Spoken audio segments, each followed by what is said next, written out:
হয় নমস্কাৰ।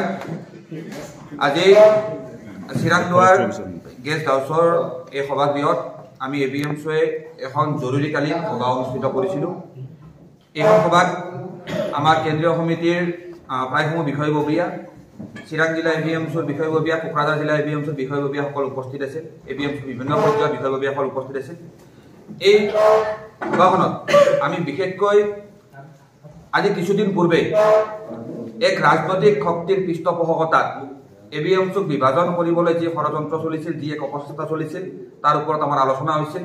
আপোনালোক আটাইয়ে জানে যে আজি কিছুদিন আগতে এবিএমছৰ পৰা ইতিমধ্যে বহিষ্কৃত আলী আজম শ্বেখ আৰু আবু জুবেৰ মণ্ডলৰ নেতৃত্বত একাংশ সতীৰ্থই এবিএমছক নামেৰে এখন পেৰেলেল সমান্তৰালভাৱে সমিতি গঠন কৰাৰ চেষ্টা কৰিছিল। আৰু উক্ত সমিতিখনৰে তেখেতসকলে আমাৰ চিৰাং জিলা এবিএমছৰ কিছু বিষয়ববীয়া আৰু কোকৰাঝাৰ জিলা এবিএমছৰ কিছু বিষয়ববীয়াক লৈ কোকৰাঝাৰ আৰু চিৰাং জিলা সমিতিখন গঠন কৰিছিল। কিন্তু আমাৰ মাজত বিভিন্ন হোৱা আলোচনা আৰু আমাৰ মাজৰ পৰা এক ভুল বুজাবুজিৰ মাধ্যমেৰে ষড়যন্ত্ৰৰ বশৱৰ্তী হৈ যিসমূহ বিষয়ববীয়া ওলাই গৈ আলী আজম শ্বেখ আৰু আবু জুবেৰ মণ্ডল নামৰ এবিএমছৰ বহিষ্কৃত নেতা দুগৰাকীৰ লগত লগ লাগি চিৰাং জিলা এবিএমছৰ আৰু কোকৰাঝাৰ জিলা এবিএমছৰ এক কমিটি গঠন কৰিছিল। সেই কমিটি দুয়োখন আহি আজি আমাৰ এবিএমছৰ মূল সমিতিৰ সৈতে চামিল হৈছে আৰু তেখেতসকলে আজি আনুষ্ঠানিকভাৱে আমাৰ এবিএমছৰ মূল সমিতিৰ সৈতে থাকি তেখেতসকলে কাম কৰি যাব। আৰু আজিৰ জৰিয়তে আজিৰ এইখন সভাৰ জৰিয়তে এবিএমছৰ মাজত যি বিভাজনমূলক এক পৰিৱেশ বিভিন্ন সময়ত ছ'চিয়েল মিডিয়াত বা সামাজিক মাধ্যমত বা ইলেক্ট্ৰনিক মিডিয়াত যি আলোচনা হৈছিলে, এই পৰিৱেশ শেষ হ'ল।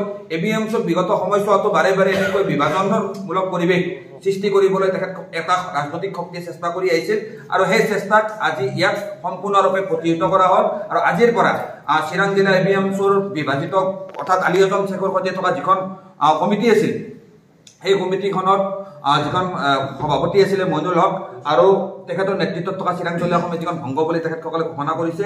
আৰু কোকৰাঝাৰ জিলা সমিতিৰ চেলিম শ্বেখৰ নেতৃত্বত যিখন কমিটি আছিল, সেই কমিটি তেখেতসকলে ভংগ হোৱা বুলি ঘোষণা কৰিছে।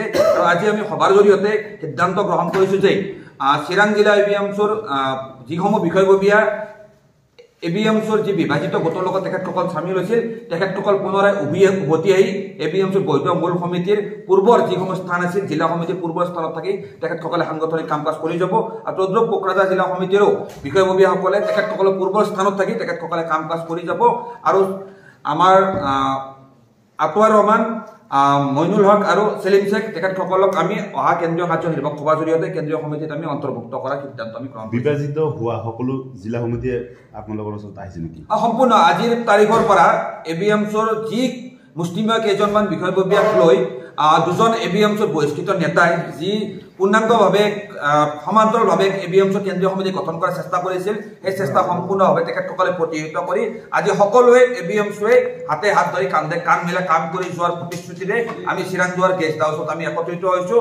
আজিৰে পৰা এবিএমছৰ সংগ্ৰাম আৰু শক্তিশালীভাৱে ঐক্যবদ্ধভাৱে আগবাঢ়িব। সাধাৰণতে যে প্ৰশ্ন উত্থাপন কৰে, নিৰ্বাচনৰ সময়ত প্ৰত্যেকবাৰে এবিএমছ বিভাজিত হয়, নিৰ্বাচনৰ পিছত আকৌ এক হয়, আৰু সামাজিক মাধ্যমত দুয়ো পক্ষৰ মাজত ইমান বাক বিতণ্ডা হৈ থাকে, দালাল বুলি আখ্যা দিয়া আছে, কল ৰেকৰ্ডিং ভিডিঅ' ভাইৰেল হয়। আজি সেই দালালখিনি একলগ হৈ আকৌ সংগঠনত আহি আছে, কিবা পৰ্যায় চাওক। ইতিমধ্যে এবিএমছক বিভাজনৰ অপচেষ্টা কৰাৰ অপৰাধত এবিএমছৰ তদানীন্তন উপসভাপতি আলী আজম শ্বেখ, আবু জুবেৰ মণ্ডল আৰু দুজন কেন্দ্ৰীয় সমিতিৰ বিষয়ববীয়াক এবিএমছৰ পৰা আজীৱন বহিষ্কাৰ কৰা হৈছে।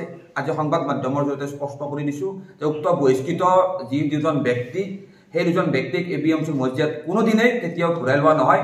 বিটিচি অঞ্চলৰ ৰাইজেও তেখেতসকলক এবিএমছৰ জাতীয় সংগঠন ধ্বংসকাৰী কৰিবলৈ অপচেষ্টাকাৰী হিচাপে তেখেতসকলক ইতিমধ্যে চিহ্নিত কৰিছে। তেখেতসকলক সামাজিক ৰাজনৈতিকভাৱে ইতিমধ্যে বিটিচি অঞ্চলৰ ৰাইজে বৰ্জন কৰিছে। ধন্যবাদ। ঠিক আছে, ঠিক।